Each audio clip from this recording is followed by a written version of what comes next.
শ্রাবণ মাসের লাস্ট সোমবারে ভোলে বাবার মাথায় জল ঢালতে গিয়ে যে এরকমও হতে পারে আমি কিন্তু কখনোই ভাবতে পারিনি। চলো পুরো ঘটনাটা তোমাদেরকে শোনানো যাক।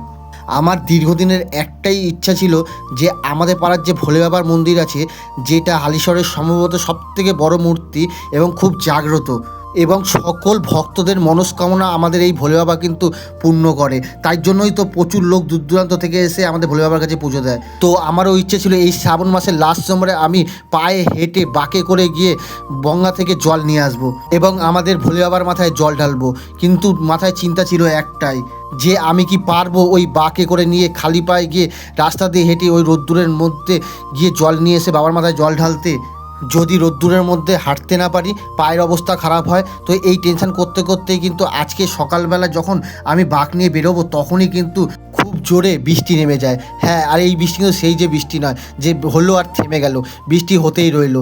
আমি তো কিছুক্ষণ ঘরে রেখে গেছিলাম যে বৃষ্টিটা কমলে যাব, কিন্তু বৃষ্টি আর থামছিল না। হয়তো ভগবানই চেয়েছিল যে বৃষ্টি হবে আর ঠান্ডা ঠান্ডা ওয়েদারে যাতে আমার কষ্টটা কম হয়, তার জন্যই হয়তো বৃষ্টিটা নামিয়ে রেখেছিল। তাই তো আমি আর কোনো দিকে না তাকিয়ে আমি কিন্তু বাঁক নিয়ে হেঁটে গঙ্গার দিয়ে রামপ্রসাদ ঘাট থেকে জল নিয়ে এসে বাবার কাছে এসে মন ভরে ভক্তি ভরে বাবার মাথায় জল ঢাললাম এবং পুজো দিলাম। সত্যি দীর্ঘদিনের ইচ্ছেটা যে আজকে আমি পূরণ করতে পারলাম, এতে আমি খুব খুশি। মন থেকে একটাই কথা আসছে, হর হর মহাদেব।